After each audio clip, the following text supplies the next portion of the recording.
Welcome one and all to Syncretism. You're with Santos Bonacci, and guest today I have with me the usual Kate and Tony, and we have Cindy with us today. Welcome, guys. Hi. Hey. How's it all going? Good. Got the helm for you here, and looking forward to some wonderful revelations. Oh, yeah. How are you, Cindy? Well, her mic's hot. Just one sec. Let me just.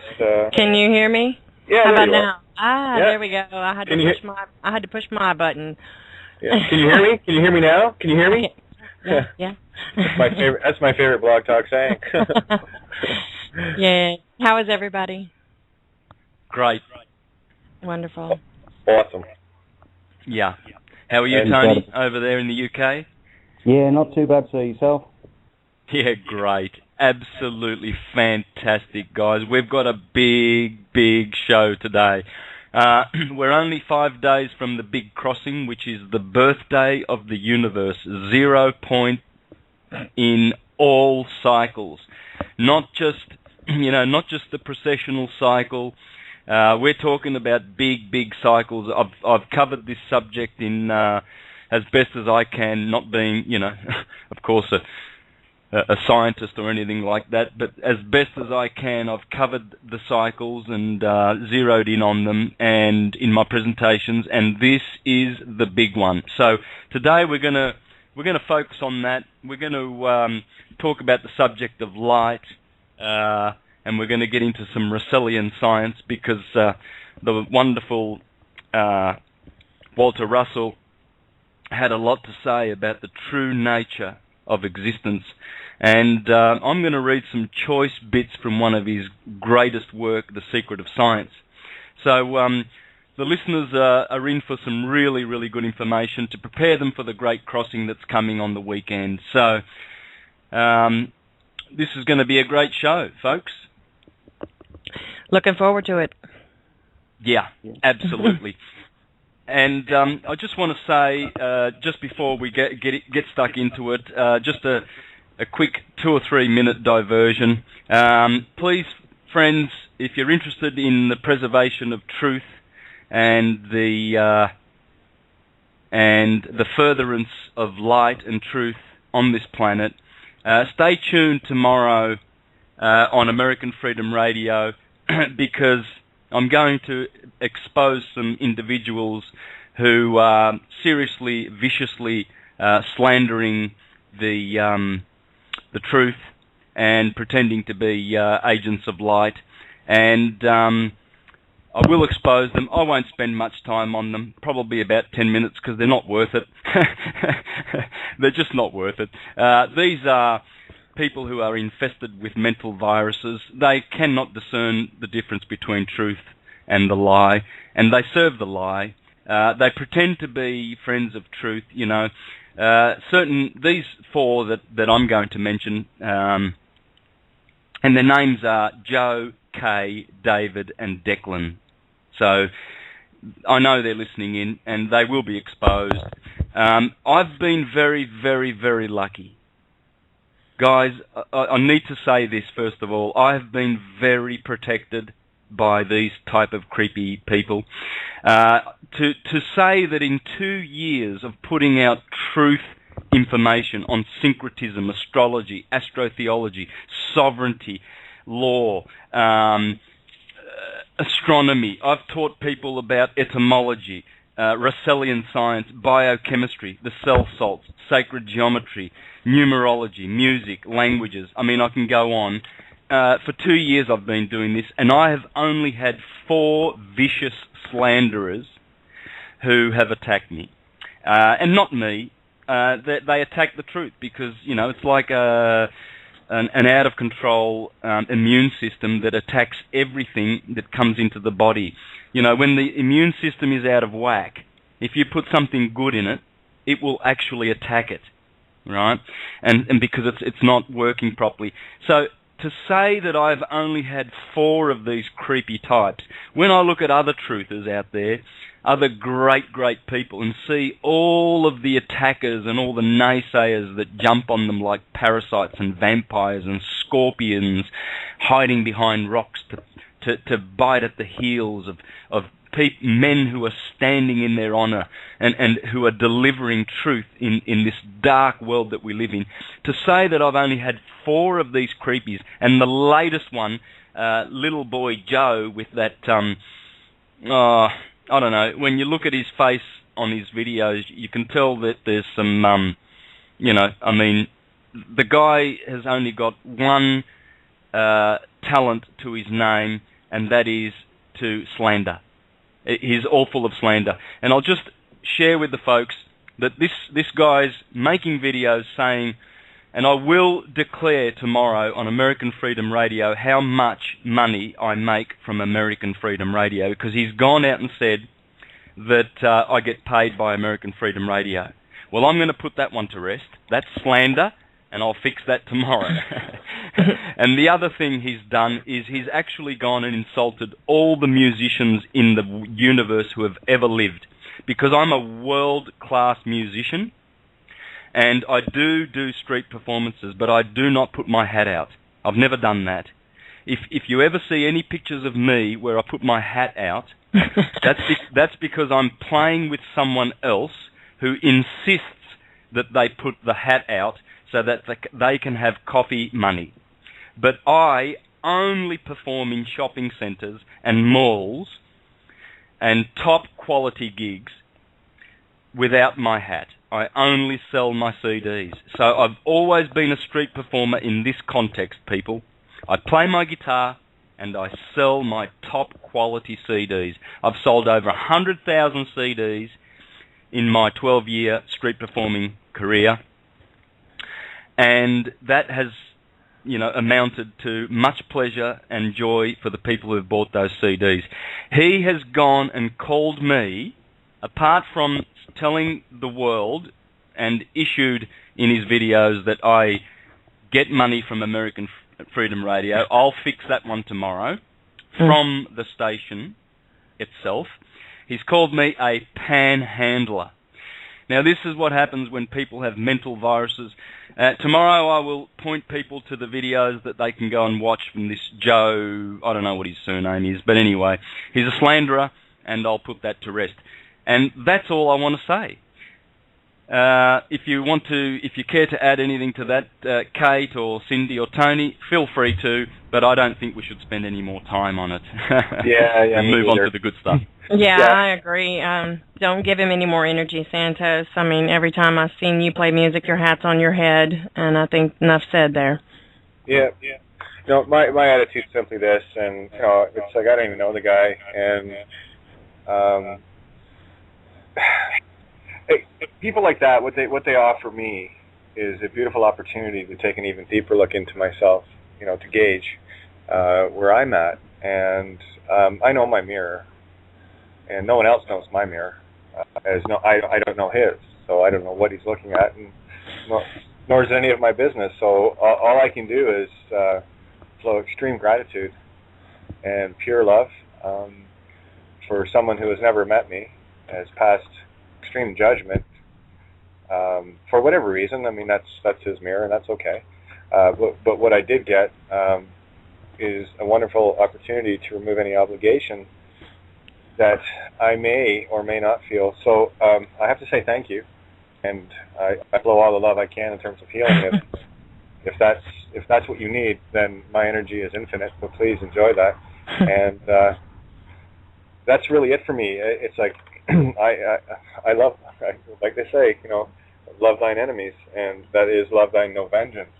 And I can't offer anything but love and light and gratitude back to this being for giving me another opportunity to look even deeper into my own mirror, to make sure that I can look in it and say I'm doing the right things, and I am making a difference for those that care to allow me to do that without obligation. So thank you.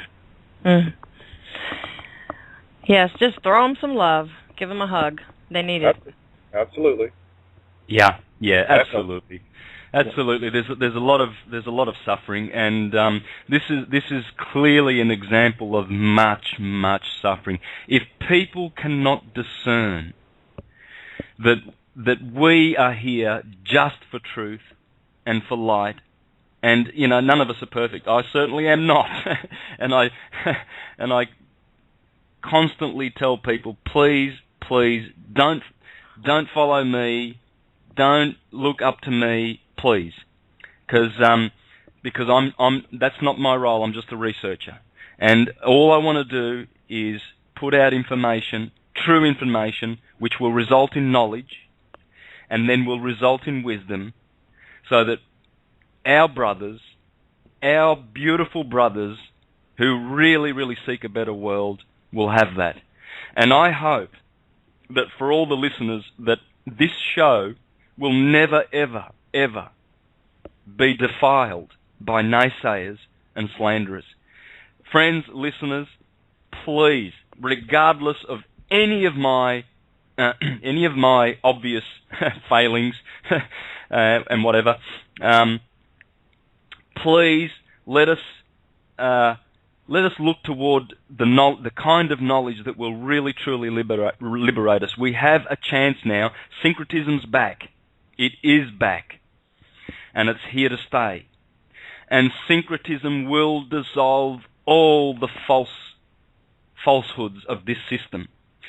Look at this system. Please take a good look at it. Look at how sick this system is. We had a shooting in Connecticut just a couple of days ago, and of course that one's tied to the banksters again. Of course they attacked the son of someone who is going to provide evidence in court against Chase Morgan. This Chase Morgan, whoever, Manhattan Chase Bank, whatever they're called, all of these alphabet banks and agencies, they will perish. They will perish. These are the criminals that are staging these shootings because they have their backs against the wall. They know that the light is coming. They know that the 21st of December will bring a new paradigm to this planet.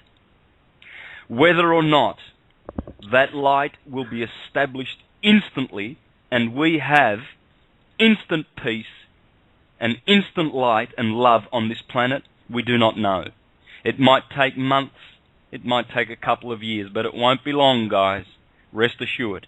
If they have anything left, it will be manifest in the very, very near future, and it will be dealt with because we will have the light and the equipment. And I will show you today how that's going to happen. And I will share some beautiful information from our beloved brother, Walter Russell, who wrote one of the greatest works in history, the book called The Secret of Light. God is light, the universe is light, we are children of light, even though we suffer in darkness sometimes because we don't have all the information and all the knowledge yet, but we will, because we are connected to it.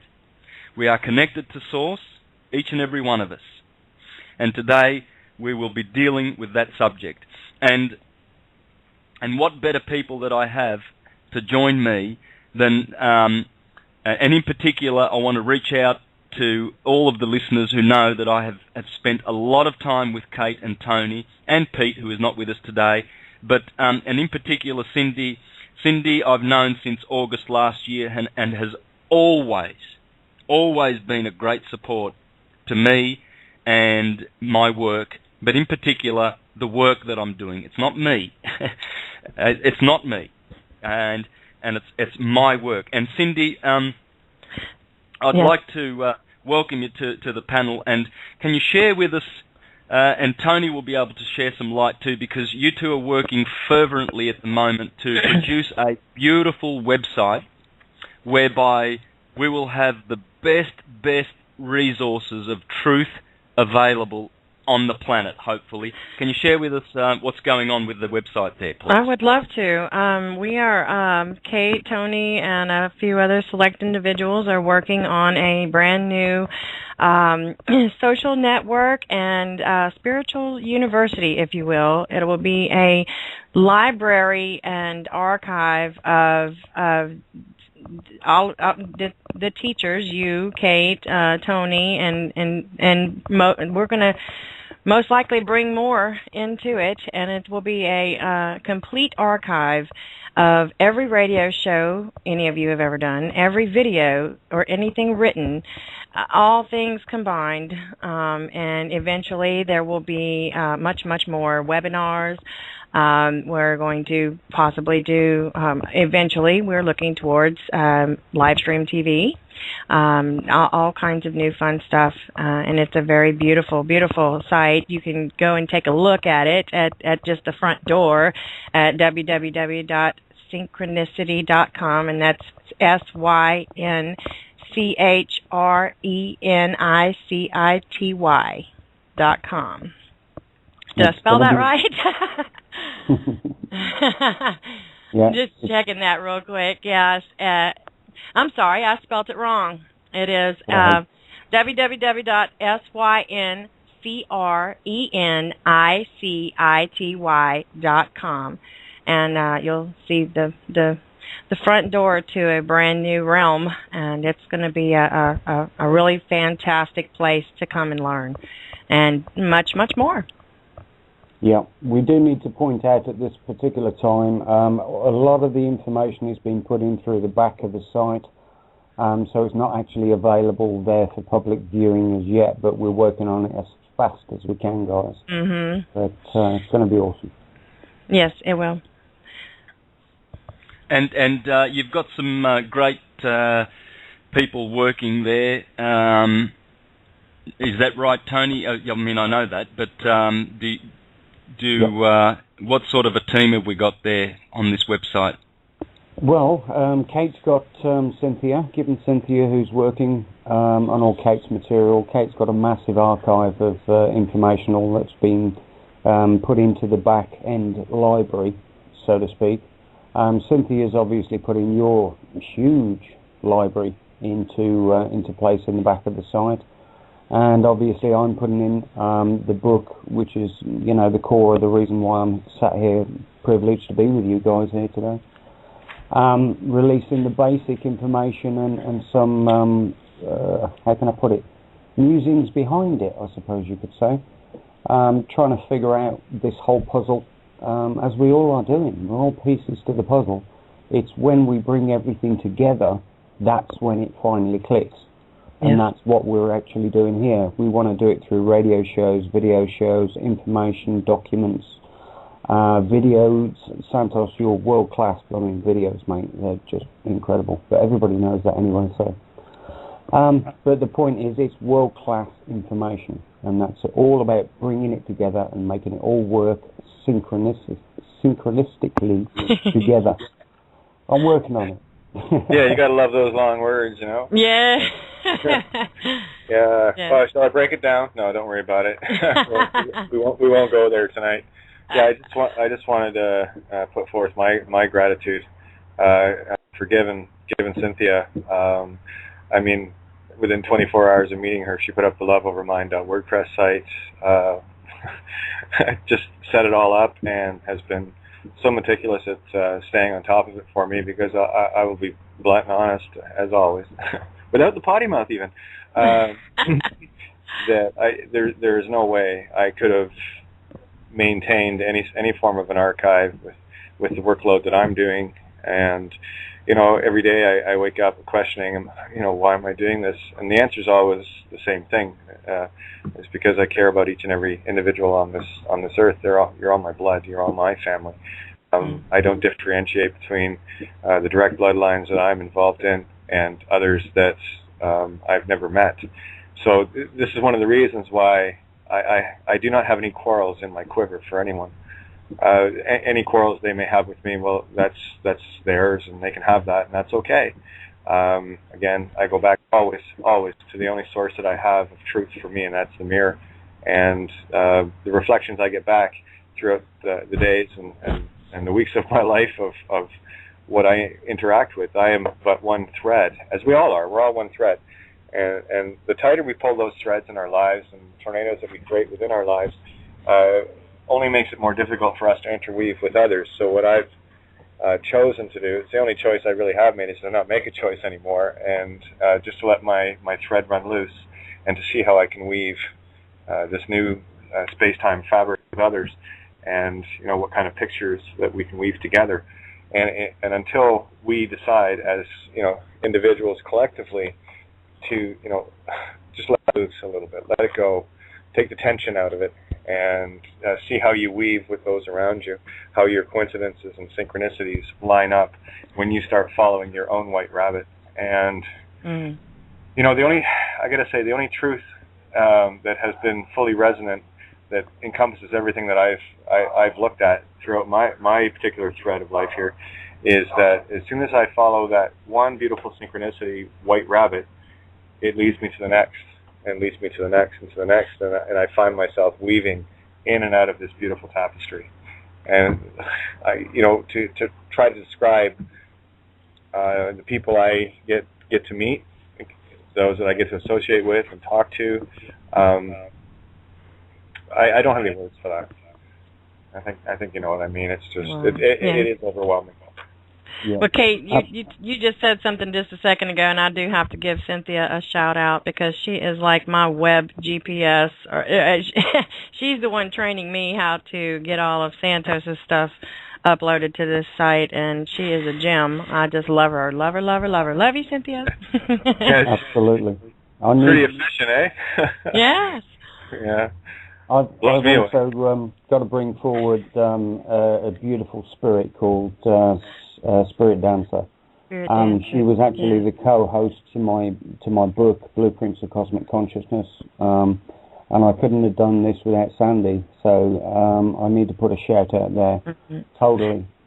We've all worked together, and we've all done this, but it's people like Sandy, Cynthia, and Cindy here who help shore us all up so that we can bring this information to you and put it together, and God bless you all. God bless all of you.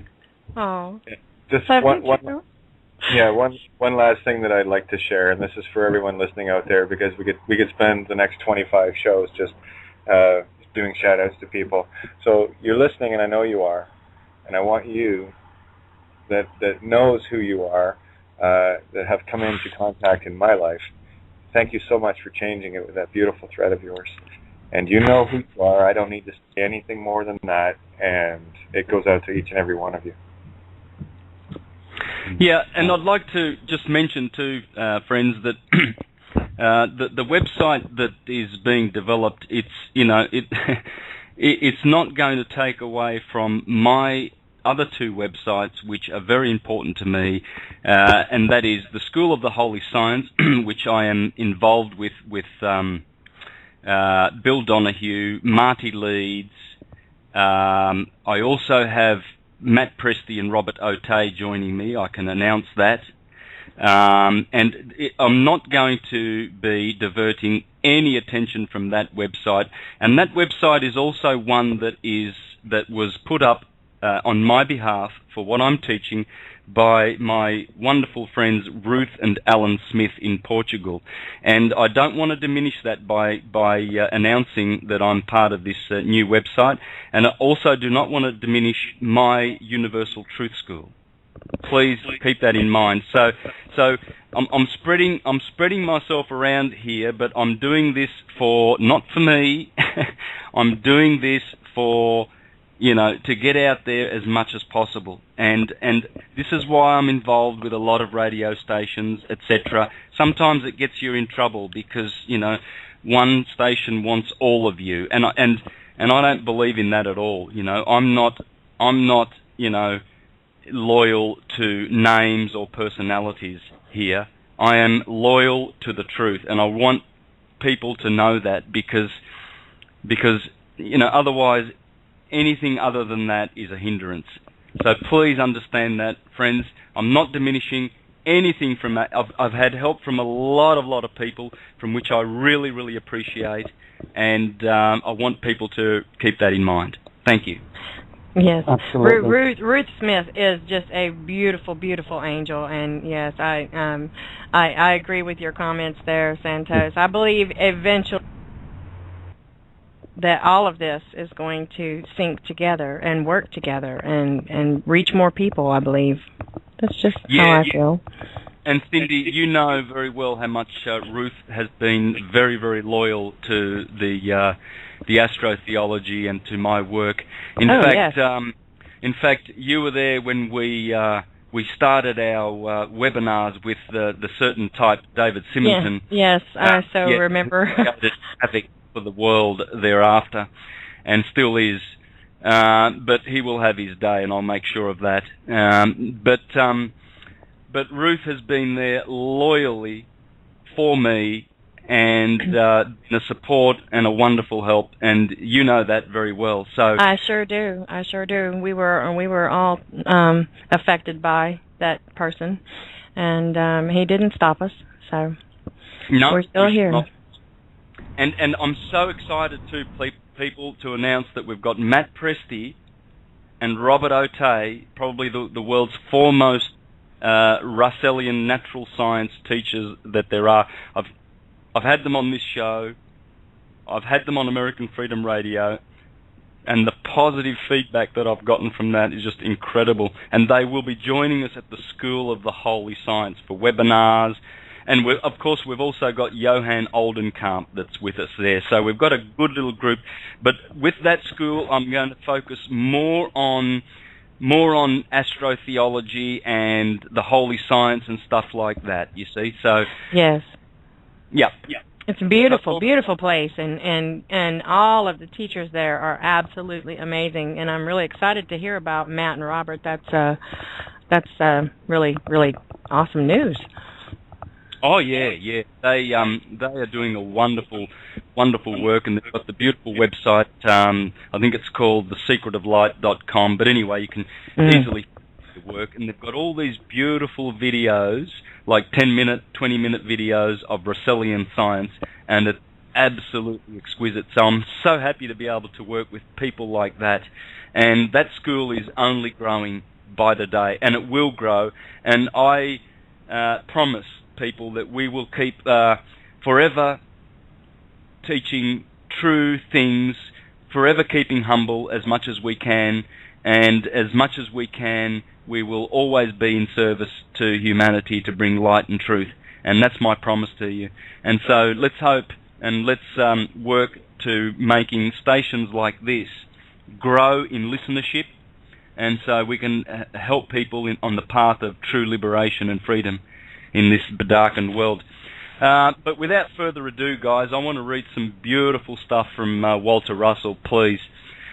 Please allow me. On page 173 of The Secret of Light, he talks about the nature of light and the nature of existence. And this is what he says. All nature is an expression of the two desires of the Creator.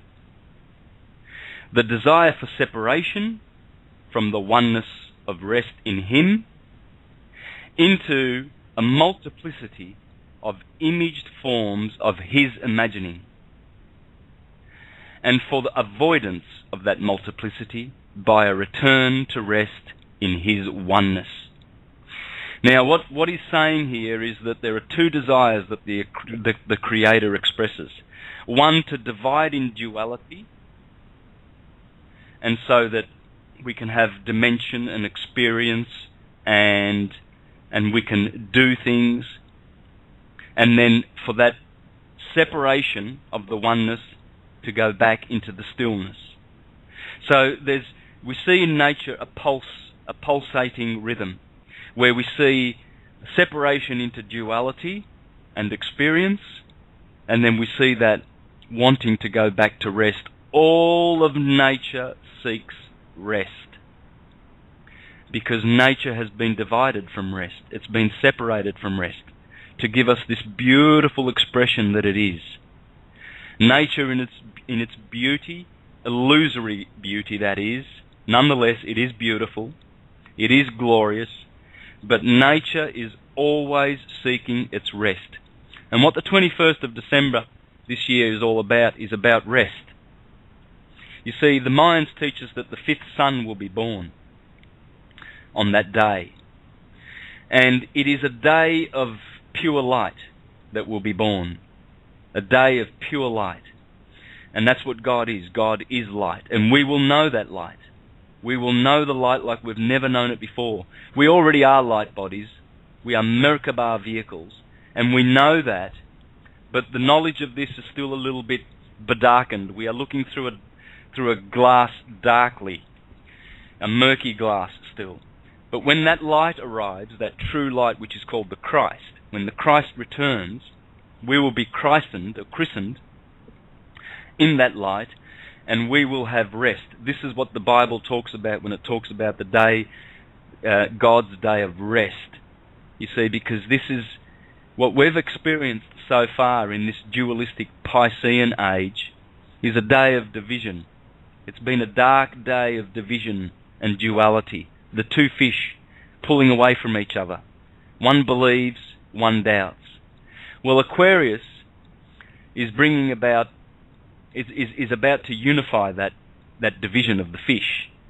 The waters that are pouring forth from Aquarius are uniting waters.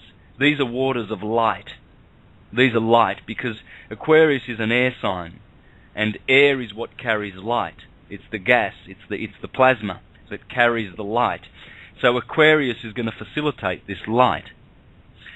And it's an undivided, we are going to be introduced, and we haven't had this light for aeons of time, but we are going to be introduced to the one united white pure light of love. And that's what we're going to look forward to, friends. Yay! Gonna be a trip. Amen.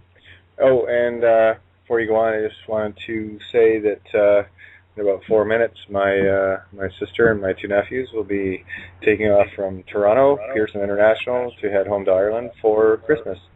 So they will be, their flight path goes right past me. Hopefully the clouds are clear where I'll be able to see them in about 12 minutes. And just wishing them well. Oh, yes. They'll be on my mind.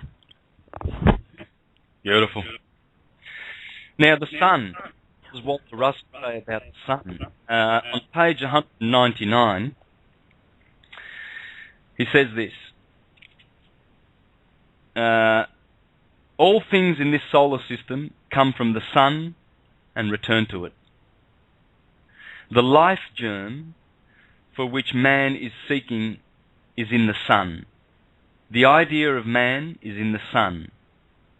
Likewise, all idea of all things is in the sun, awaiting birth into form. The pulsing light of polarity borns all idea into its form when conditions are favourable for each idea to be mothered by an extension of the sun. This is how important the sun is, people. We come from the sun. It's the Garden of Eden from which we have fallen. Our true home is the sun. It's the portal back to unconditioned consciousness. We are headed for the sun. The sun is the Saviour, Jesus Christ, by the way, in theology. Not the literal one that comes in the cloud, the Humpty-Dumpty ones that the churches are teaching. This is true science. The sun is the Saviour. It's the Archangel Michael. And our souls will be lifted up as the sun lifts up water from the oceans and it evaporates and forms clouds. The sun has the same power to lift up souls and spirits unto it. You see, I am the light of the world. No one goes to the Father except through me. And the Father is the mother too, by the way, for all the people that still worry about these gender duality definitions. Walter Russell has got it right. It's the mother father. The son is not a father. It's a mother father. It doesn't work like that in the unity world. These are only definitions that we need to that we need to utilize in the dualistic world, which are handy, but when you have knowledge and insight and understanding, you realize that these are just words that point us to a far superior language of unity. And that's what Russell was all about. He says further from there, he says, everything in nature is a moving extension from a still point of the one light. The center of the sun in our solar system is the point of still light from which everything in the entire solar system radiates spirally, and toward which it gravitates spirally for its resurrection into another cycle. Now this is science, guys, and the Bible talks about this. This is what the Bible talks about when churchgoers talk about the rapture. That's what it is. The Jesus that returns, the Christ that returns, is this fifth sun, which will introduce to us a light which has never been known before on this planet. Yes, we have had ages of great consciousness on this planet. 12,000 years ago, when the great megaliths of Egypt were built, and we were in the golden age, and we built these beautiful edifices with our own hands, and we fell from that glorious higher dimensional vibration, and here we have been in darkness for many thousands of years now. And this is why he says here that we gravitate spirally for our resurrection into another cycle. The sun is the seed of this solar system from which all manifestations of idea in this entire system extend and to which they return. Motion is for the sole purpose of manifesting idea. There you go. The idea is born in the still light, folks. It's born in the still light, which is what we call God, stillness. And then motion comes from that. And motion is two lights. Two lights. Electromagnetic lights. And which produce all of the motion that we see. So we are going to be introduced, after the crossing, we are going to be introduced to a new way of thinking and being, in which we will see the unity of all things. Duality will still persist, because, as Einstein said, reality is an illusion, albeit a persistent one. Whilst there is a material world, there will always be duality. But it is possible to rise as individuals above the duality and live in unity. And that's the purpose of it. And I'm going to explain that in a moment as I read. I've got a few more choice portions to read from, so please bear with me, guys. I know you're loving this. So enjoy. This is from one of the greatest scientists who ever lived. And Walter Russell had his pineal gland opened at the age of 7. Yeah, and that's the kind of light we're talking about. It's beautiful, exquisite light. All right, I'll continue on. It says, as it unfolds from its seed, it refolds into it. It therefore follows that motion is a seeming two-way extension, retraction from and to a point, and has no existence save to senses, which sense but the extension, and not the voiding simultaneous reaction. All suns of all the heavens are centered by the still points of omnipresent light, from which all idea extends and returns. Suns are seeds of idea. From those seeds, all form emerges. To those seeds, all form returns. Everything which appears on earth as form of idea is in the sun as concept of that idea in the seed. The seed is the father light which extends its idea of man and other creating things out into far space where its children, the planets, have sufficiently cooled to manifest the man idea in organic form. So isn't this beautiful how he explains this? It's so clear. Inside all of the suns, idea of human being. And when the idea is projected forth out of the radiating light of the sun, there is the germ of life which the planets receive. So Mother Earth has received the idea of man and formed it and manifested it kindly out of her elements. She has given the elements, and the Father, our Father who is in the heavens, the Son, has given and produced and born the idea. So we need to thank this orb that is shining in the skies. We need to raise our eyes and our hearts in gratitude to this orb that produces photosynthesis and light and love emanate. Still light that is in the center of this sun that is in the heavens. That's where we come from. Absolutely. And ultimately, that's who we are. Yes. We all have a central sun inside of us. Yes. Yes, in the heart. And Walter Russell has to that many, many times. Our heart is a little sun. In fact, that's why Leo rules the heart, the lion heart, because that's the home of the sun in Leo, and Leo is in the heart, and the heart is where the sun dwells. This is why pictures of Jesus are always pointing to the heart, because he's saying, that's what you are. You are young stars, youngsters. Sisters, you are Isis stars. Brothers, Theos. And that's what we are. And so should we reduce ourselves? Why should we reduce ourselves to being servants of this system?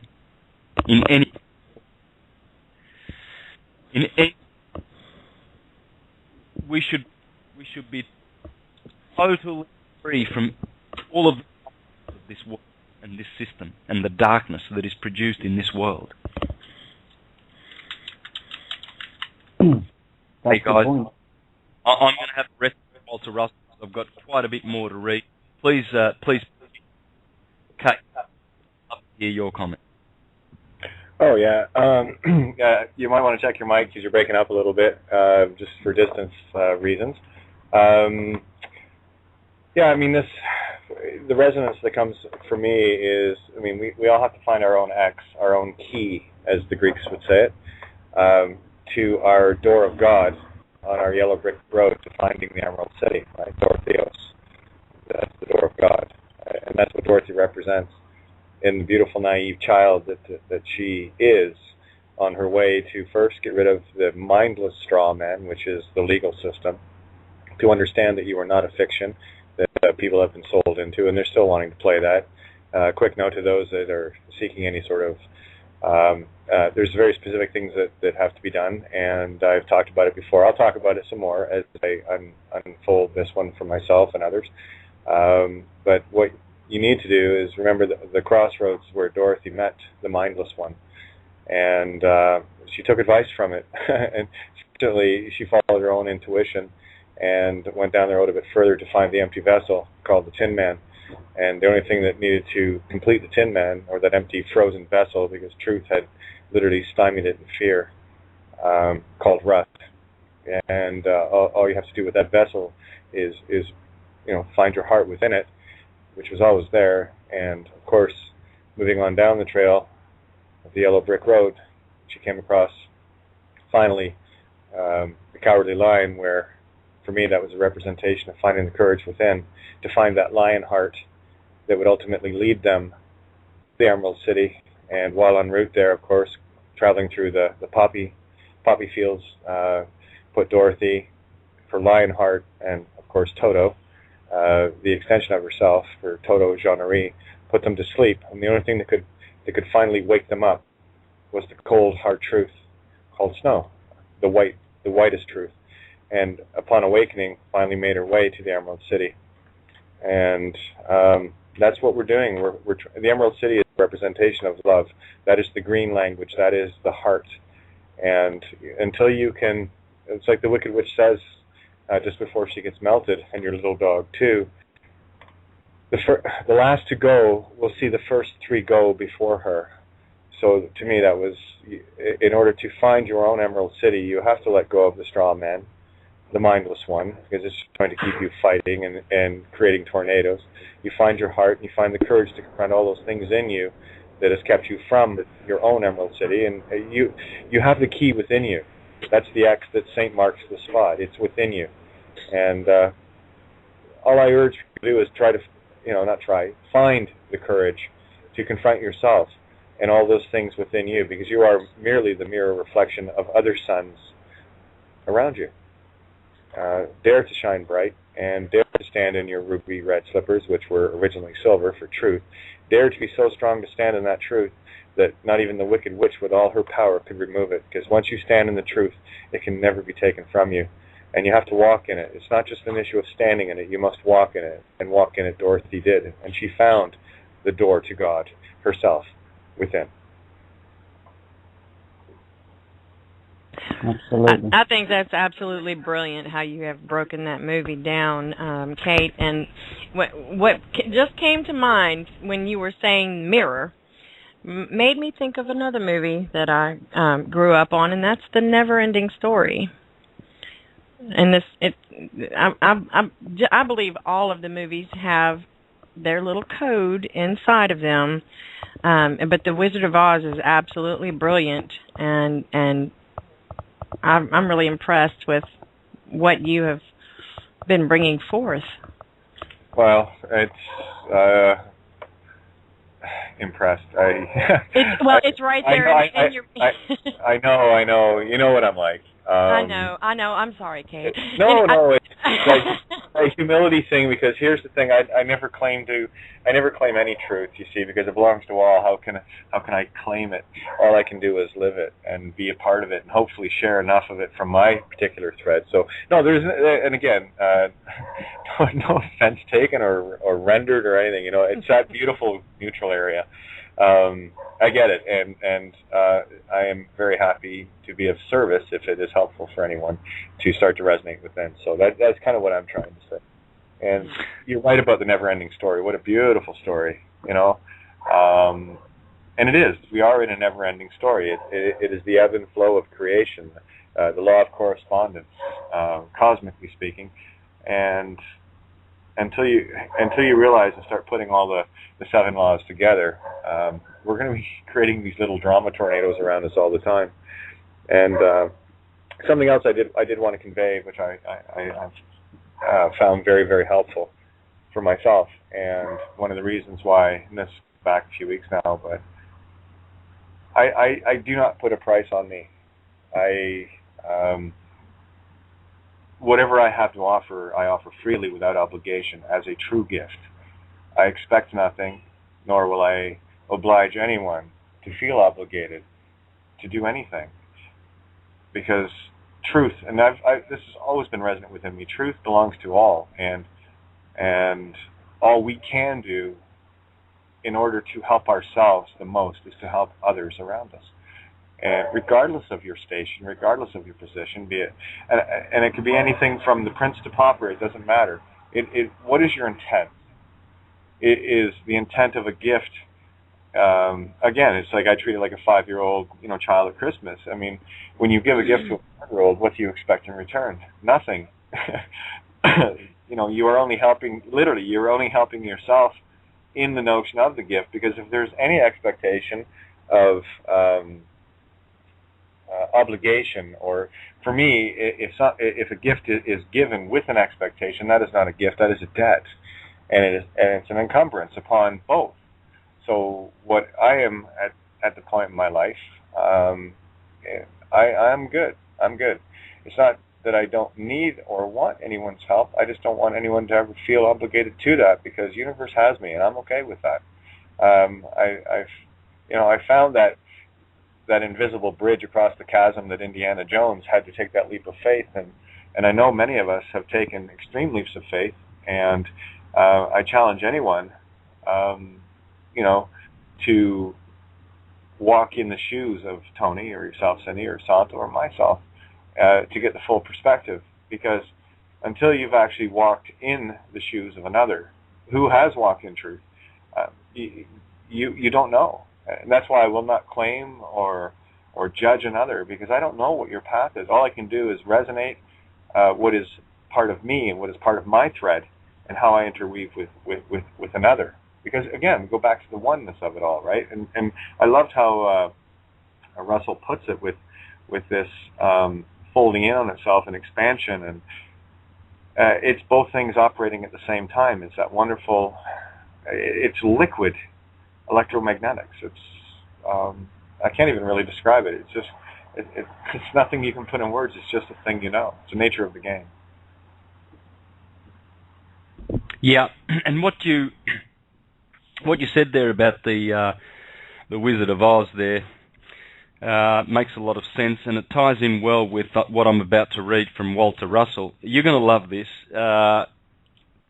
Relax and listen intently, because this is probably the choicest thing you will hear that will prepare you for the next week or so of beautiful, divine salvation and light that is coming. This is what he says on page 206. This is just exquisite. I don't know. I just don't even want to read it. I just want to look at it and know it. Yeah. He says, man is aware of himself as an individual, but his concept of what constitutes his individuality is vague. I think I need my glasses. That's better. Okay. So, and he says, his individuality is what he knowingly interprets his immortal self to be. His self or soul never changes, never appears or disappears. But his individuality constantly changes to forever fit the changing concept of what he interprets his immortal soul, self, to be.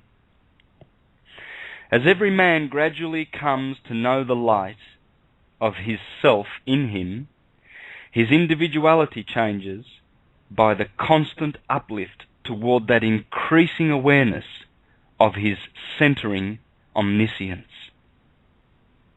As greater awareness of the light of the universal self comes to man, he gradually loses his individuality and becomes more that universal self. When mankind has become fully aware of God in him, the play of man on this planet is finished, his purpose fulfilled, and the individual man ceases to be. Man loses his expression of life in matter to find eternal life in light. There is no death. Now, were you ready for that? Wow. Yeah, all I can say is about time someone said it. No, it's what beautiful. What stands out here is that he identifies the soul as the self and says that never changes and it never appears and it never disappears. But the individuality, that appears and that changes, and it forever changes in an uplift, always upward. So this is the key. Are we on this panel and the listeners, hopefully, are we amongst those that are lifting upward, with consciousness and reaching out and wanting to know what is beneficial for the self and for all other beings? Are we caught up in that uplift, or are we being dragged down? Exactly. And this is and this is the thing. If there are people out there who are still being caught up in the drama, it's only a drama. It's only a ride, as Bill Hicks used to say. Mm-hmm. It's only an illusory ride. When I strike the string of my guitar, I know that the tone that emanates from that string is of brief duration. Beautiful while it lasts, very healing is music, very warm to the soul is the tone of the guitar, very loving it is, but then it disappears back into the stillness whence it came, and it was always there in potential. It was always there in the stillness of light, because that's what sound is, it's just light. Until someone comes along and strikes that string, and then a beautiful illusion comes out of that string. You know, there's many ways to pluck that string. You know, I've got a repertoire of many tunes that I can play on one string. And all musicians have. That's the nature of music. You can do an infinite number of lengths of songs, melodies of songs, and rhythms in that song.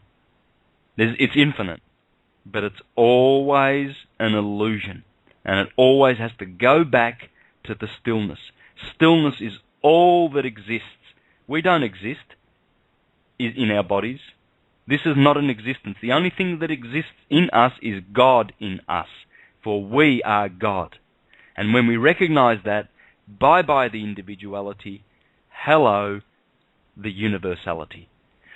And you know, I've got a long way to go, and I know that, and I acknowledge that, but I'm on that road, man, and I'm hanging on to that ladder, and I'm not, you know, if I take a step backwards or 2 steps backwards, I'm going to seriously project myself upward to take 3 steps up.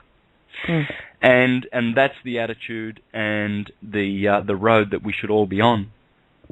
Yeah, you know, yes, we're like, oh, go ahead, Cindy. No, I was just going to say yes, indeed. There's no turning back now, not for me. No, absolutely not. I mean, once the seed is planted, and that's what we've done to each and every one of ourselves, is we've planted, you know, well, we've either sown a field of weeds or we've sown an orchard of apples. To put it, there's something that I want to share. It was told to me earlier on this year, and I have to thank Gary. It was actually his late father that told him this, and it always resonated and stuck with me. And for some reason, that, you know, this is something that I need to, you know, figure out. The statement goes like this: fist fight, hold the light, or carry out the dead. And those really are your choices. You see, you can remain in the fighting mentality of the duality, and you're only fighting with yourself. And those that you condemn as others that have, you know, harmed you have actually just as much in the harm have equally helped you by giving you a perspective of something that you would or would not do.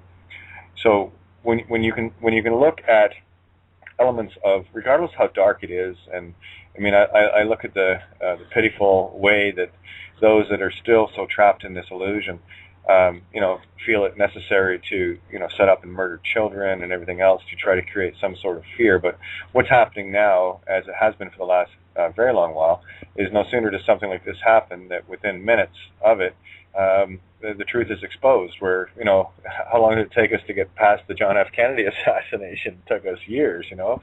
Now we're dealing with minutes to get past the illusions of these things that those that would try to rule and be an authority, which you cannot be. I am my authority, and you are yours. So fist fight, go ahead if you wish. Stay on your tornadoes and expect a few houses to drop on you, and you will lose your shoes of truth. Or you can carry out the dead, which means, you know, after, it's basically the same thing. It's like when you take the analogy of Christ on the cross and the 2 thieves on each side,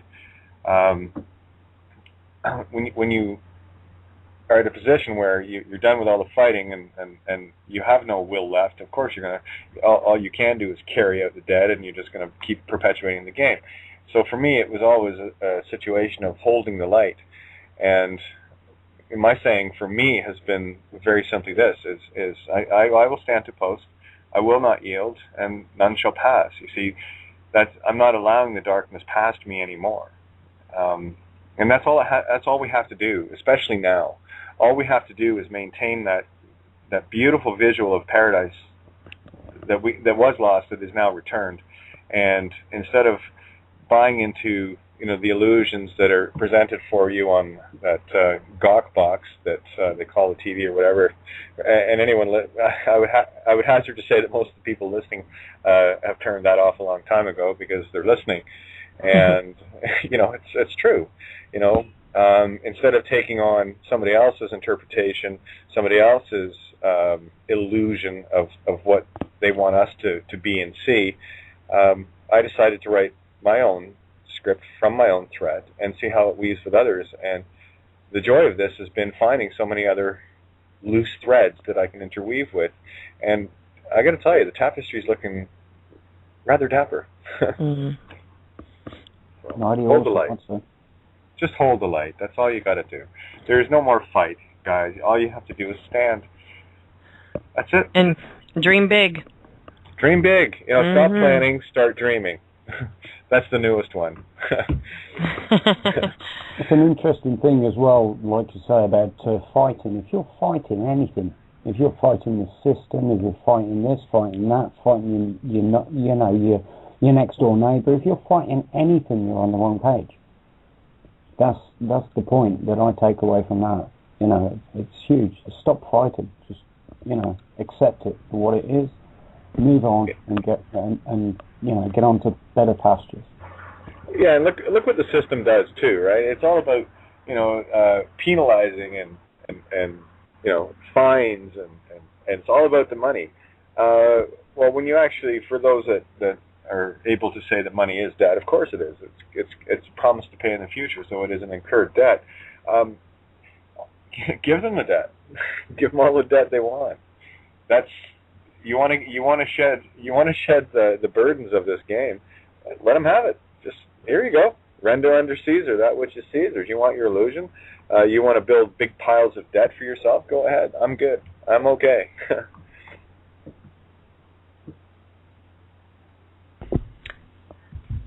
Yeah, it's just a game, and why would you participate in it any longer? The more you get caught up with the system, and as Tony says, fighting, you're only fighting with yourself. It's just the undesirable parts of you that you're engaging with. You continue to engage with the undesirable parts that you're leaving behind. Everything you see in the world that is undesirable to you, that's in you, that you are shedding and that you are wanting to shed, and so the more you participate in it, that's why we left it very, very brief at the introduction of this show today, or because it you give it time and it just gets into you, and that's your temple. Why do we let these things engage us? So if you engage with the things that you see that you love, then you are headed that way, and you are shedding the things that you don't. And nature shows us this, like a snake will shed its skin every year, and it'll grow a new skin, and it doesn't feel sad about losing that beautiful, sexy skin that it had once upon a time. There's no regret in nature. Nature just goes forward cyclically. Like Russell said, we are going to spirally gravitate. Our souls will spirally gravitate toward the center of the sun when we leave these bodies. How exciting is that?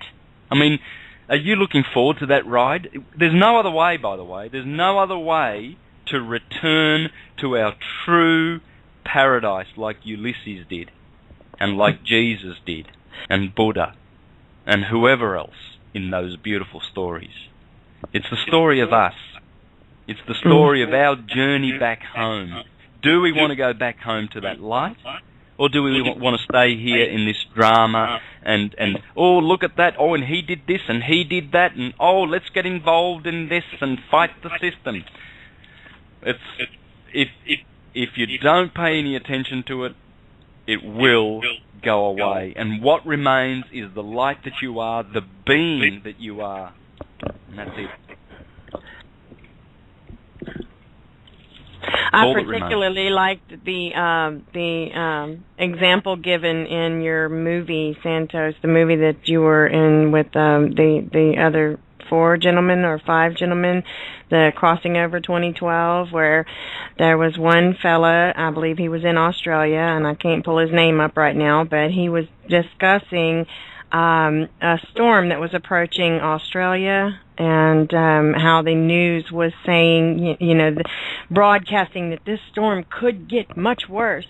And so the Universal Collective of Australia is watching the news in fear and projecting fear towards the storm, which in turn it did get worse.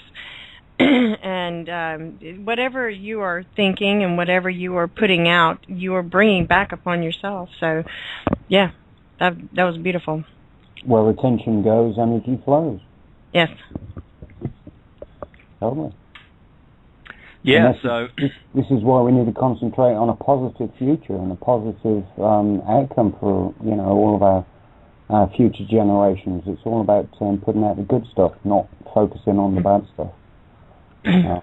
But it's like with the shooting here, the so many people I've had to just say, look, just send it love, and don't. There are so many people dissecting what happened, and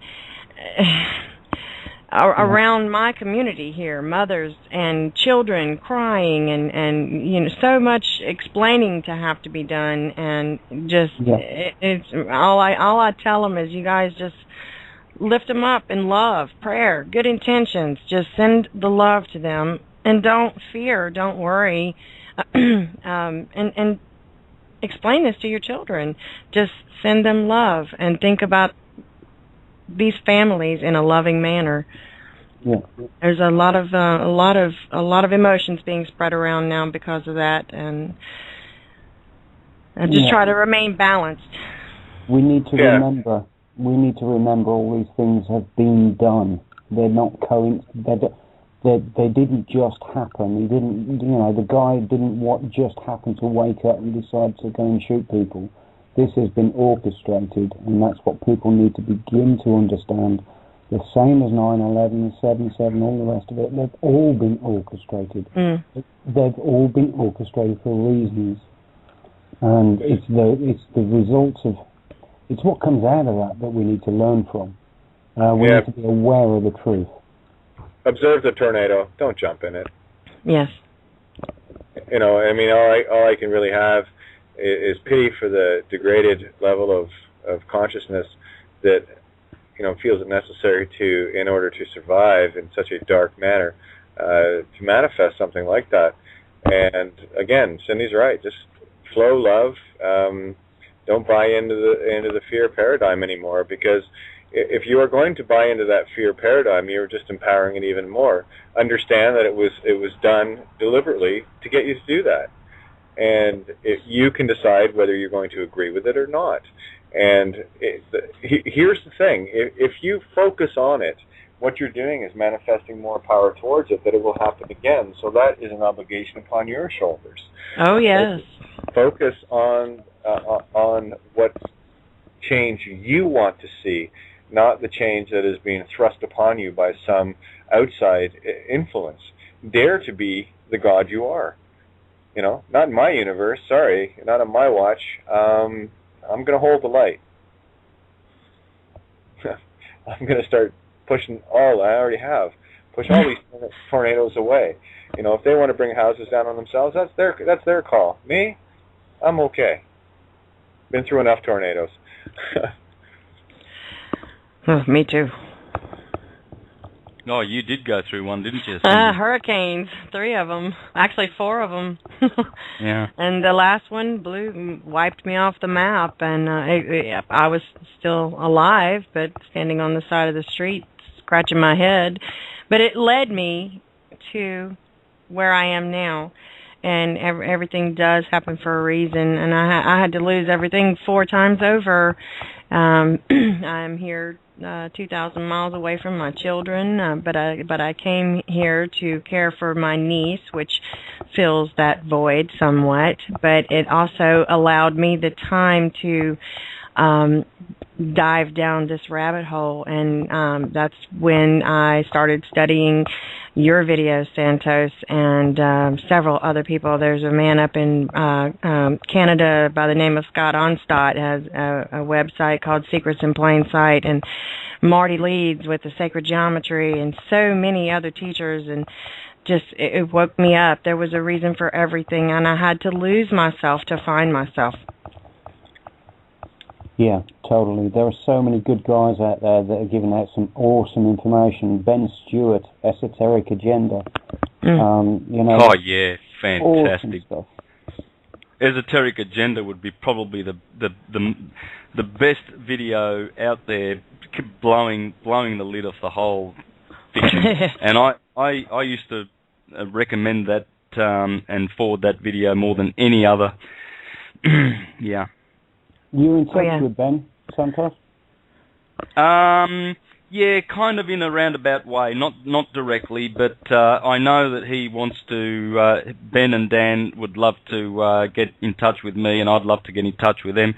They're busy, I'm busy, and it's going to happen because we're teaching and preaching the same message.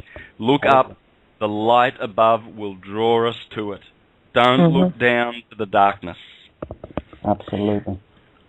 I do that even in meditation. I don't. We were raised to, bow our heads in prayer, but I close my eyes when I am meditating and look up wherever I am, no matter what I'm doing. When I go into that meditation, my head goes up. Yeah. Yeah, it certainly does. I was driving. I was traveling in my car yesterday. I don't drive. I don't have a license. But I was traveling in my car, and I just decided to turn ABC News Radio on to see what the fiction's vomiting now. And it was the news. It was the news hour, and it was so funny to hear. I actually laughed, man. I mean, the news is all about doom and gloom, and you often hear stories, little short snippets, but just to remind us that there are shortages everywhere, And the newsreader will say, oh, and a research developed by the Institute of blah, blah, blah, and a survey conducted over the period of 5, blah, blah, blah, and the results of the survey suggest that by 2030 there will be no water left on the planet. So it's a very precious commodity, and that's why basically the hidden message behind that is that's why the elites are now turning to it to bottle it, put things like fluoride in there, and charge you $3 for fluoridated water, which they label as natural water, and they're trying to control, because, you see, air's free, water's free, and they don't like that. So they pay gazillions of dollars of taxpayer money to these, research institutions that tell us how many shortages we've actually got, and to remind us, and they put these little snippets in, and I laughed and I just thought, shortages? What a crock of shit. There is no shortage of waves, because that's all there is in the universe. Waves, thought waves, electrically charged thought waves. It's a thought wave universe. There's no shortage of them, and there never will be. So I don't see how the molecules that assemble to make water, H2O, hydrogen and oxygen, will ever be short on this planet. And there never will be shortages. Yeah, and what we also need to know is if people start studying the works of Marco Rodin, for example, the harmonics and the nature of the universe that we're in, which is a holographic universe and a hologram. Marco Rodin can actually, they can produce water from the energetic field, let's call it, around us. And people can also look at Mirhan Kesh, who can manifest matter from 0 point. Oh, and yeah. Again, yeah, exactly. And again, people, all they need to do is just go and look at their stuff, and they'll find out for themselves that there is no shortage of water. There's no shortage of gold. There's no shortage of oil. There's no shortage of anything. The only reason that there's any shortages in this world is because we allowed a system to get in the way and to manufacture shortage. There shouldn't be any shortage of anything. We should have everything that we ever could possibly need and more. And it's only the construct or the system that's got in the way and jammed the cogs of the natural universe around us. And that's it's a reality, guys. Hey, Santo? Yep. I just wanted to ask, I've got a few phone-ins here. I wasn't sure if they had questions or comments. Do you want me to check the lines and see what's going on? Oh, yeah, for sure, yeah, yep. Okay, well, we'll do the first call out to who's been on there. Okay, area code 862-944. I'm making you my... Just wondering if do you have any questions or comments? Okay. Looks like they don't. Okay, we'll go on to the next one. Area code 817-323. I'm just trying to get the mic to go hot here for you. There we go. Area code 817-323. Any questions or comments? I just want to say, when Santos starts talking about them as being buffoons, it just gets to me. But anyway, there's really no shortage of those either. And I think that's one of the biggest problems. We've got to be more aware. We've got to get people to become much more aware. And I'm just hoping that's where this age is bringing us to when we come into Aquarius. That's exactly where we're going. And yeah, they're getting fewer by the day, though. I will say that it's beautiful to witness an awakening from, well, my perspective where I sit. What about you guys? Well, I was just thinking that's an interesting comment that the caller is making, because there is potential. There is always the potential for every single one of those sleeping masses to actually get it. We get it. I mean, here we are talking, and we get it. We understand, man. The system's controlled. All of that violence that's going on is done by the Vatican and the CIA and the Bilderbergers and all those shitheads. Pardon my French, but they deserve it. They're our naughty brothers, and they need a good spanking on the bum, and they'll get it. They will get it, and they deserve it, and they will get it, and hopefully they'll repent. The potential for, on the 21st, for everybody to get it and lay down their arms and just turn around and stare in the eyes of one of their brothers and say, what the hell did I think that you were separate from me? And I've been hurting you, and I've been attacking you, and you are me, and we can just, then we can have a big party. Imagine that. It's likely not going to happen, but but let's investigate this potential. Yeah, I definitely get that, and thank you for the comment. Code 803-2611. Questions or comments? Area code 803-261. Okay, just listening. Okay, I got one more content, and then we'll continue on here. Okay. We got two more. I guess people are wanting to call in now. Area code 774-230. Questions or comments?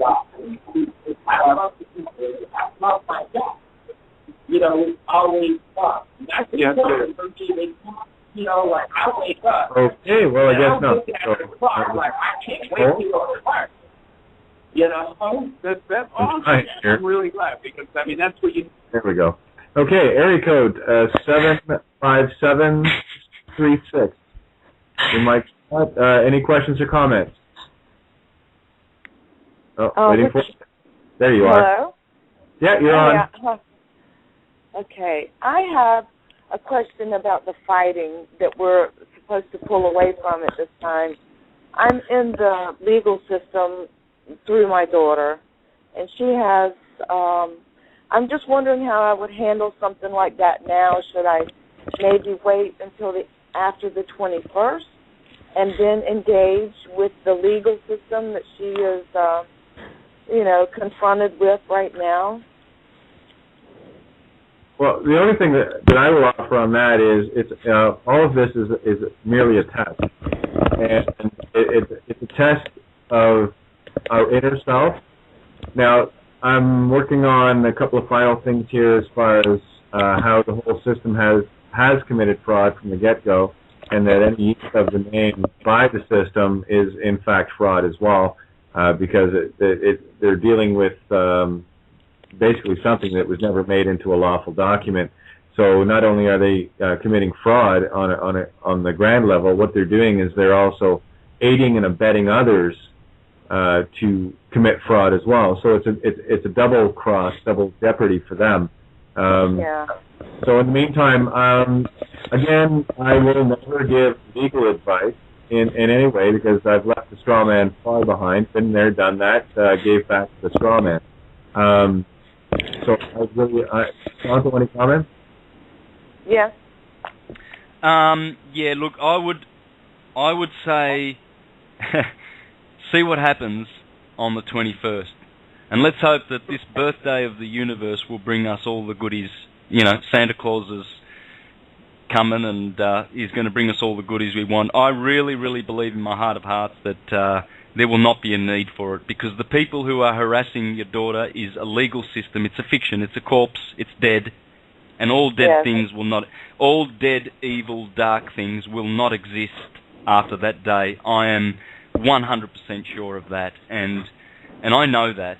I know that because there's a certain knowing. There's a certain knowing that you get. It's not about feeling, oh, I feel that maybe this is going to happen, or I think that. It's not about opinions, it's about knowing. I know that the glorious world of love is coming. And our dark brothers will have to repent in an instant of an eye, of a blinking of an eye. They will have to. There's no choice, or they will be dissolved. So hang in there, sister. Hang in there. Yeah, because either way, hang in there, because either way, you will win. Because you are the goddess that you always dreamt that you were, and you will beat the dead corpse. The corpse has got nothing on you or your daughter. Right. Yeah, that was my feeling too. So let's wait now until after the 21st, because I totally know this too, and I feel so thankful and appreciative. Cindy is the one that turned me on to you also, and I believe everybody ever since then. Thank you. Thanks, Cindy, everybody. Oh, who is this? Darlene. Darlene, hi. Hey, so glad you called in, honey. Yeah, just hang in there. It's things are about to take a big, huge shift and change. Like I said, it's totally like waiting for Santa Claus. That's what I feel. All right, thank you for the support and the encouragement. I appreciate it. Love you, Darlene. So much love. Mm-hmm. Thank you for calling in. I wish we were all in the same room together. You just give a big hug. Thank you. Thanks for calling in. That's awesome. And just for those listening, Santa Claus is coming to town.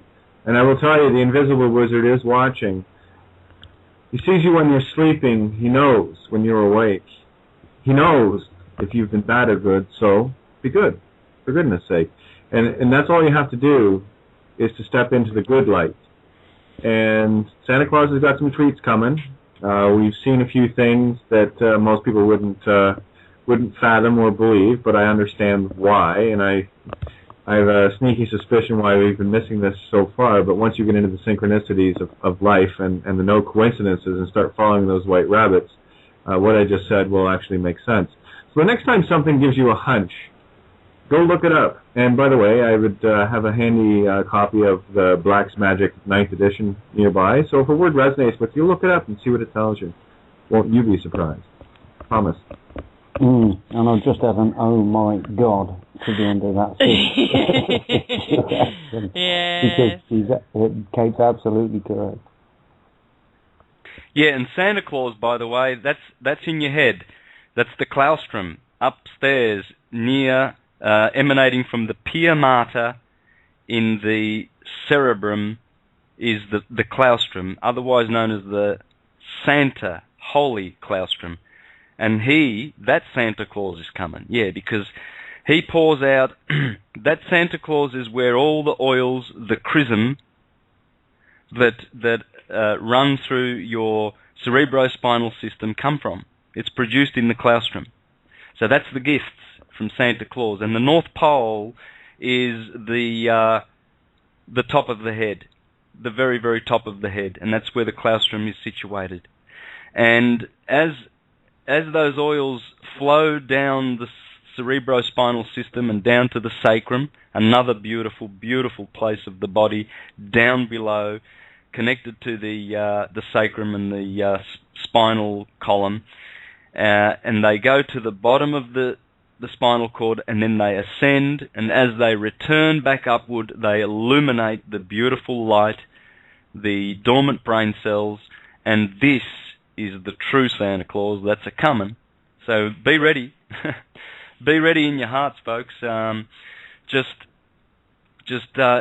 enjoy the fact that you are alive right now. No need to panic. A lot of people write to me and express their concern. Well, I don't think I've done this well enough or that enough, and how can you get ready in a week, and how can you are ready. You always have. All the lives that you have ever lived has readied you for this moment, because that's why you are alive. We are here on the stage, all of us, ready to see what happens. And in fact, we're not the only ones. There are extraterrestrials, there are many super entities of this universe that are all watching.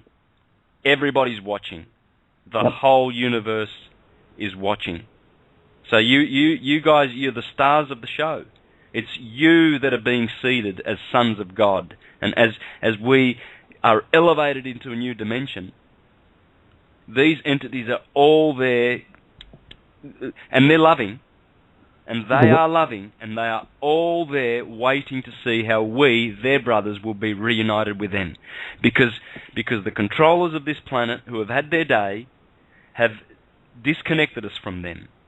You know, they don't allow us to think that we've got guides, that we've got our own angels, who are us, just aspects of us in the higher realms, that we have archangels, that we have bigger brothers that care for us, that we can talk to.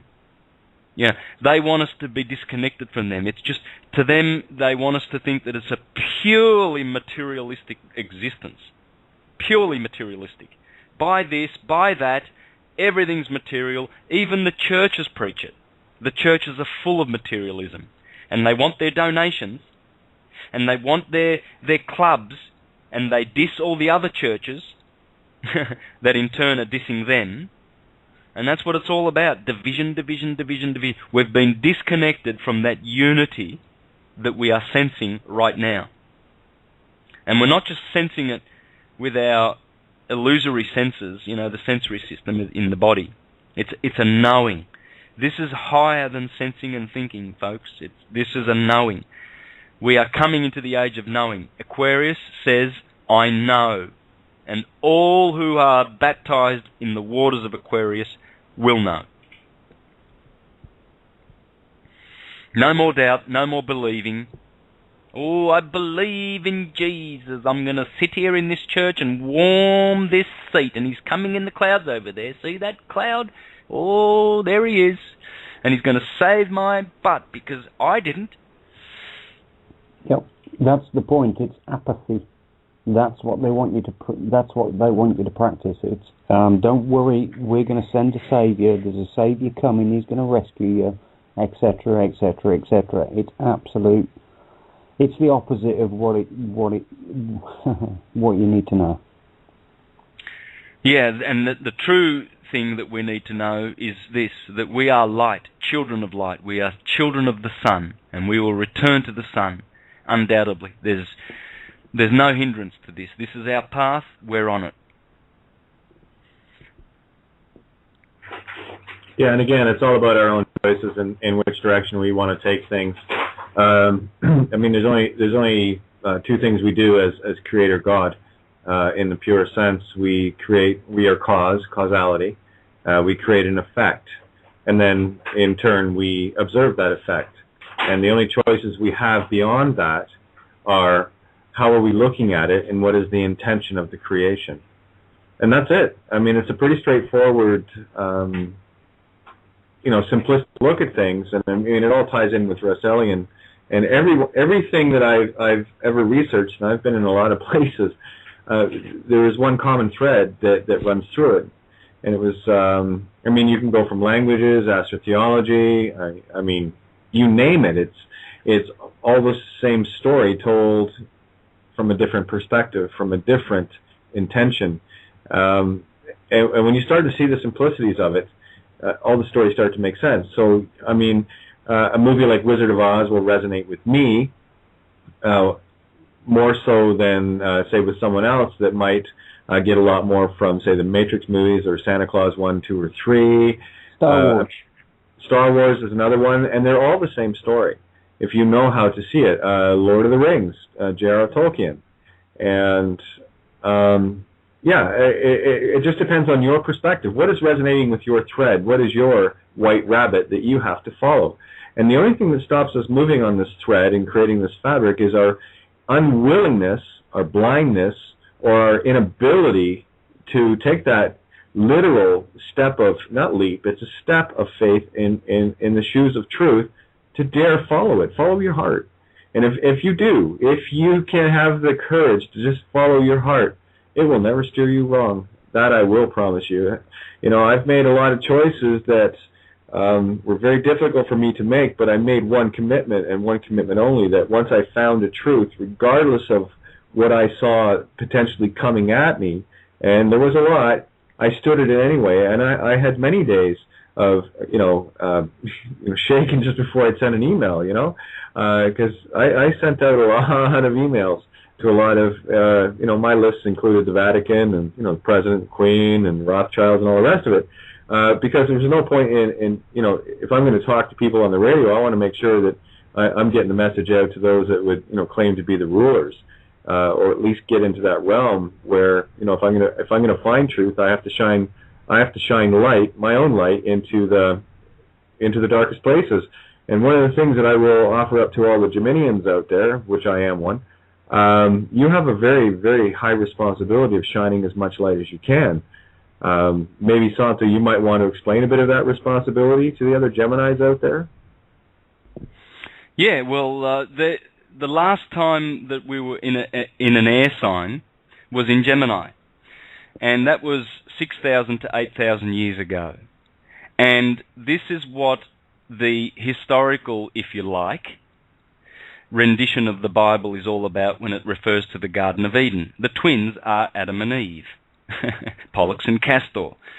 And one of them is naughty and the other one's divine. Yes, we've heard that before in all of the religious motifs. It's the same story. But this is the point that all of the biblical astrologers have ever made. And that is that when we enter the air signs, we are entering signs of humanity and mind and knowing. And the air signs have always provided us with the best, the best illumination and light, so to speak. Aquarius is all about that, and Gemini was the last time when we had that, when we had this light on the earth, and all the biblical astrologers concur. And then after Gemini, what happens is, you see, when you go from Gemini to Taurus, there's the galactic plane that you have to cross. Haha. Yeah. That's where the Milky Way galaxy intersects the 12 signs in between Gemini and Taurus. So what happened was, as the sun was going down and it fell into Taurus, Taurus represents, in biblical theology, the negative side of Taurus is this: lust, greed, strong delusion. Because that's what Venus stands for. That's what the bull, the earth, the fixed earth sign stands for. So there was a fall. And actually in the skies, in the heavens, in astronomy, the sun fell. Because it fell from the northern skies. Gemini belongs to the northern part of the Milky Way galaxy. From Gemini all the way to Scorpio, they are the northern stars. Now, so from Taurus to Sagittarius, they are southern. Those 6 are below the equator of the Milky Way galactic plane, you see. So literally, the sun did fall from those heights 6,000 years ago. So Gemini is, we're harking back to a very, very similar period in history when there was good mental oneness on this planet. Those other signs, Taurus destroyed it. Aries was Mars, ruled by Mars. It was very martial. We had empire. And then Pisces is the waters of delusion and separation. The 2 fish symbolize the division that would occur for humanity until Aquarius would come. And this is why Jesus said, when you see the Son of Man in the heavens, know that the kingdom of God is at hand, or the kingdom of heavens is at hand. Well, the kingdom of heavens, heaven is in your body. It's in the head. In fact, the word head comes from heaven. It's just a shortened version of heaven. So head is heaven. And if you want to find hell, look at the other end of your body, heel. Yeah, the heel of your foot is hell, and the head is heaven. It's all in the language, guys. I didn't put it there. It's there. You just got to pay attention and notice it. And so, when Jesus, the true literary character that was created, said, when you see the Son of Man in heavens, he was talking about Aquarius, know that the kingdom of heaven is near. Well, here we are. That's what we're talking about. It's here. What are we going to make of it? Well, let's see how good we are. Again, yep, all possibilities exist. Just which one do we want to experience as individuals? We're going to know how... Go ahead. Yeah, we're going to know in the next few days how good we really are. And I think we're pretty good. I think we're great. One of the things that came up with Ian's Lungold, yeah, absolutely, I love Ian's stuff. He wrote some beautiful essays that were highly resonant with me ages ago. One of the things that I do like, and I've talked to you about this, Anto and Tony, with regards to October 28th of last year. That was the end of the cycle. That was the end of Pisces. And what we entered from there, this is my feeling and understanding and intuition on it, is that we entered... we left Pisces on October 28th. That was the end of the calendar. And what we entered was the quickening of the in-between, which, as I've actually experienced and was able to see from my own perspective, that each 29.5-day cycle was literally a 2,160-year galactic cycle crushed into that 29.5 days. And that's why I refer to this as the quickening. And on December 21st, we leave this transition zone that, in order to cross a threshold, there must be a threshold. It doesn't go bang bang. You have to kind of get a little bit of prep time here. And on December 21st, we enter Aquarius. So we're leaving the transition zone of the between ages. That's how I see it anyway. Yeah, we're leaving the cusp. The cusp is still somewhat diluted in force. In fact, it's mixed with the two essences, the two fluids. The fluid of Pisces is mixed with, since 62 actually, 1962. It's a 50-year period of transition.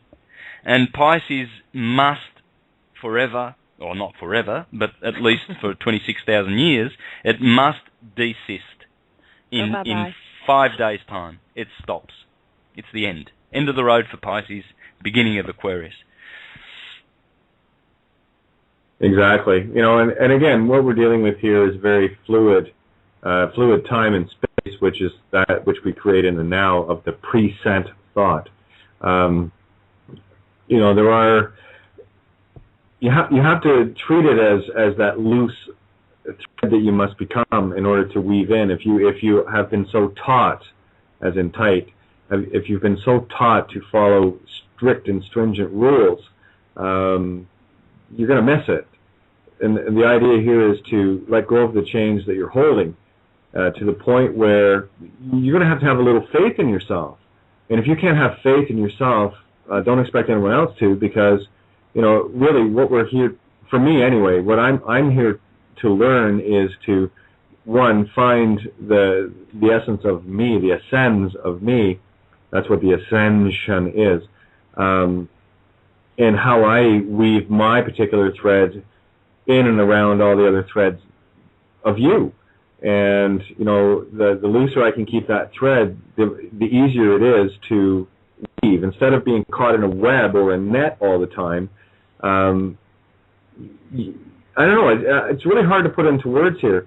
It's where you become absolutely tolerant and intolerant at the same time. It's where oil and water meet. They will never mix, but they will touch. And that's where I've basically lived my life anyway, just the nature of the being I am, in that I've always walked on both sides of the coin at the same time, where the oil and water, on occasion got, shook up and mixed together, but ultimately and fundamentally that oil and water, they don't mix, they just touch. And there's a space between it. There must be, and that's what we're in right now is that flux between the oil and water.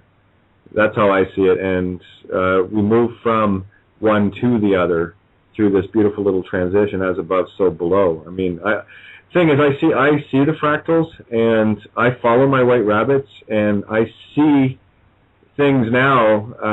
Like I said, 2-3 weeks ago, and even yesterday compared to today, I was unconscious, and that's what we're doing. Is we're gradually climbing our own Jacob's ladder, and the only truth that you can handle is the truth that you want to handle, and your leap of faith is determined only by you and the amount of fear that you allow into your universe, because the only thing that's going to stop, think about it, guys, you're creator God, for crying out loud.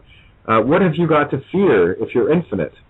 You see, and this is the thing, once you start adopting that, it takes a bit of getting used to, but once you start even adopting that mentality, you go through paradigm, I did anyway, paradigm shifts of, where you start laughing at things, like you see these cops in uniform, and they're all powerful, almighty, and it's like I laugh at it, because the only thing that gives them any sense of authority is something that somebody has given them, and what they've done is given up their ability, their golden hammer of love, or the golden hammer I love, authority, right? And it's pitiful. It really is. They've traded in their God stature for permission to go out and think that they're a physical manifestation of God because they're packing a 9mm penis extension. Are you kidding me? Okay, well, I'll hold the mirror up to you and have a look at you, and if you want to wear the costume, that's fine. You knock yourself out, enjoy it, and I'm not going to trespass in your free will choice. And here's the thing: the invisible wizard is watching. You want to trespass on others? Well, that's karma stuff that you're collecting, and the golden rule says this: do unto others as you'd have them do unto you. So if it is harm you are wishing upon another, then obviously in the mirror it is harm that you are desiring for yourself. So enjoy. I mean, I grant you your wish. I love you so much that I will. Me, I'll just keep doing what I do, and I'm good. My shiny badge keeps on popping out to me every time. Look at my shiny badge. Awesome. Yeah. What was Scott's second name, Kate? What was that again, Tony? What was Scott's second name? I'm terribly sorry. I can't remember his second name. Yeah, actually, I make a positive intent to not bother remembering that. Scott, what you need to do if you want to find his documentary, it's have to look up What the Fuck, which is F-U-Q. I'm just going to say it as it is. So that's the word. So you can make out of what you want. I speak freely. I don't have any rules. My intent is pure.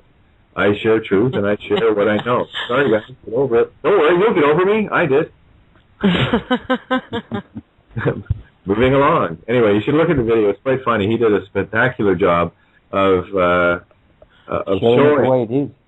Yeah, of showing how ridiculous these people really are, and this whole sense of feigned authority that they're living in. It's have pity, people. They're living in an illusion, and they're going to spend who knows this lifetime and how many others until they finally get to be us, and where they're scratching their head, going, "Why is this happening to me?" You know, again, this is camp, guys. This is training ground for angels.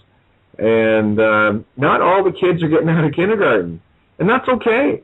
Not all kids are meant to. It wouldn't be a game otherwise. So, you know, I just want to leave the best class behind that I possibly can and be a part of the future of, if I can be of service, which is my role, the servant of servants, I'm very happy to do so.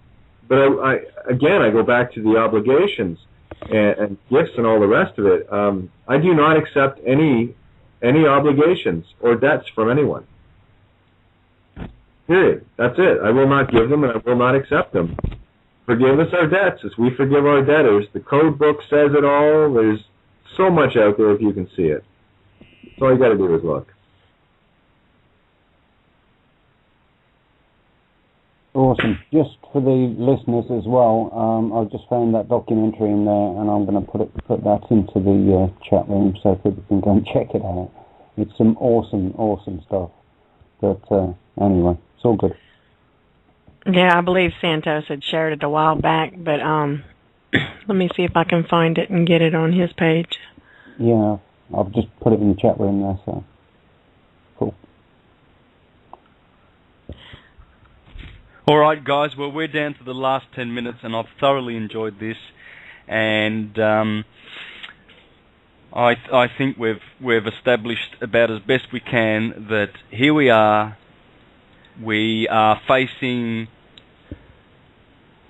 the great potential for uplifting everything, the vibration on this planet. And I'm sure conversations like this that we're having and all the listeners participating in and agreeing and understanding the same things that we understand, I'm sure this is contributing to receiving from the heavens a great vibration for this beautiful Mother Earth.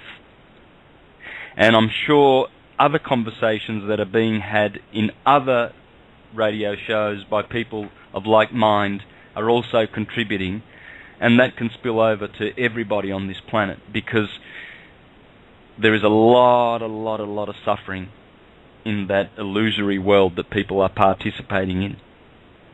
It seems that they just don't get it. They don't understand. Well, they don't. They don't understand where the source of suffering is coming from, and it's their participation in the fiction. And so we've established that, and we know that something big is coming. It's already happening. In fact, I feel it every day. I felt two major shifts in the last week. I felt one just before the 12th of the 12th of the 12th, and then I felt one after it, guys. I don't know what any of you felt, but I know that things have changed in me that have indicated that outward of me there has been a change in this solar system. Most so it's definitely. already happening. Yes. Oh yes. I can tell when I go out. Yeah. Totally. It's on. And we're in it. We're in it now. We're in the tail, and we're getting caught up into it. And it's irresistible, and no use trying to stop it. It'd be like an ant on a rail track trying to stop a locomotive. Yep. This is coming. The light is coming, and it's going to invest us with its light. And we will receive it if we're ready. And we are ready. We've been ready for a long time. We've ceased to be a part of the show, and we've ceased to be a part of the fiction and the illusions and all of the gossip and slander that goes on. We're over it. It's all over for us. And so it's beautiful. Let's contemplate that. let's know that we've arrived. This is the arrival. It's the we are about to celebrate the birthday, not only of the solar system or the galaxy, but of the universe. That's how many zeroing points are going to be on that horizon on the 21st. Come what may, let us return our gratitude to the universe for what we have experienced, even though we've suffered. And let's be thankful on that day and give thanks for whatever comes our way, because it will be for our benefit, for our eternal benefit. Oh, absolutely. Again, that's why I tell people, it's like, I had my own internal war with all of this too, but at the end of the day, I have nothing left but love and gratitude for those that in this illusion harmed me. What it did was it woke me. It's sorry about your luck, guys. Didn't work. Thank you very much. I love it. And just to let you know, Sonda, we got a little over 5 minutes left here. We have one caller that just checked into the board. So if you don't mind, we'll check to see if they have any questions or comments before we close out. Yeah, for sure. Okay. Area code 859215. Questions or comments? Yeah, one correction. I believe that Cindy referred to Scott Onstott at secretsinplainsight.com. I believe that's the individual she referred to, rather than the other one on the video. No, Scott Bartell is the producer of the What the Fuck video. Yeah, okay. So Scott Onstott, he that's another Scott, but they were trying to figure. That's okay, quite all right. We've got a lot of Scotts out there, but they were looking for the last name of the fella who did the frequently unanswered questions of the Australian government. Well put. Yeah, Scott Onstott is spectacular, by the way. Well worth a view on his website. Yeah, he is. He's done a great job.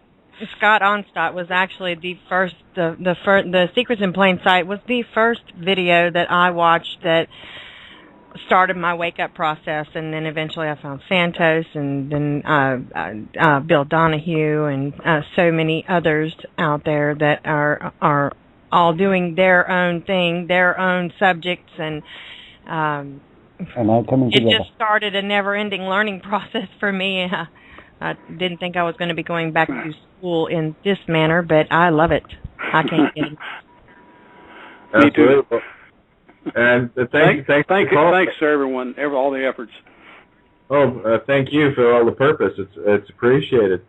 So again, thanks for calling in with your comments. Everyone's welcome. You know that. You're welcome. Thank you very much. Thank you. There we go. Again, then that just helps to generate more clarity for getting the word out on both the Scots, because they both have their own threads, and they're both equally important, just like we all have our own threads that we're weaving. And we're all taking a different path, and isn't it wonderful to watch how all these intricate, beautiful threads are starting to weave together from all different perspectives. So, we got 3 minutes left there, Santo. I guess we can wrap her up for you. Yeah, okay. Well, look, I'd just like to tell the listeners that I have got an extra show tomorrow, and I'm thinking of getting Matt Presti and Robert O'Tay. I haven't approached them yet, but I want to get someone of that nature, and I might even ask Ben Stewart, because lo and behold, we are now friends on Skype. Thanks to who? Did someone give me the contact? I've had Ben on the show, and we've done some radio shows before, and I've met Ben in person. He's a beautiful guy. He's incredible. Well, yeah. Well, now we're friends. He just sent a message. Great to be connected, Santos. I dig your work. So how nice is that? And I've been digging his work for a lot longer than he's been digging my work. So if there are any listeners, if there are any listeners out there that have a preference, I'm not guaranteeing that I'll get any of them. I may not be able. They might be busy, but. Let me know your feedback, and I'll try and get them on for tomorrow's show. But listen in, and we'll have some more goodies for you tomorrow. That's about all I want to say. Anyone else? Take it over, guys. Oh, I'm good. We got a little over a minute and a half here. Told ya. Anyway, I just wanted to say thanks for letting me helm the board again tonight, Santo.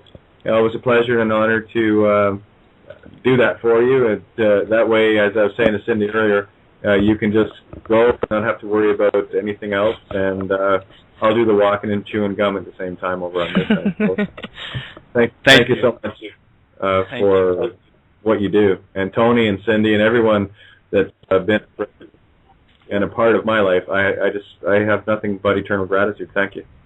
Oh, and thank again, you. I've got to put a call out to Cynthia, Cindy, and Sandy. Hey, how about that one? All behind the scenes, they're the powerhouses at work to keep us guys, out there doing it. And thanks so much to them. I really can't. I can't put enough enough praise behind that. It's hard, it's awesome. Thank you. It's our pleasure. It really is. And thank you all for having me. I was very honored to be on the show with you guys tonight. A pleasure. So on behalf of freedomreigns.us and Blog Talk Radio, I'd like to say thank you to everyone that tuned in. Thank you so much. Tune in again, always at 7 to 9 p.m. Eastern Standard Time. Syncretism, the magic, the real magic. Have a great night.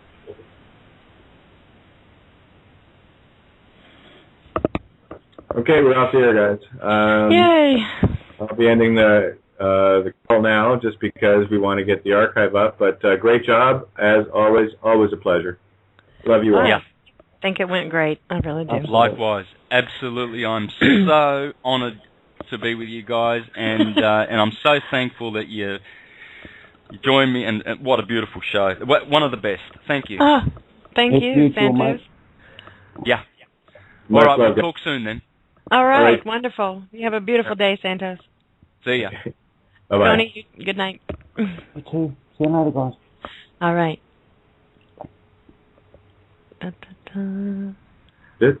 Waiting for the end of the episode.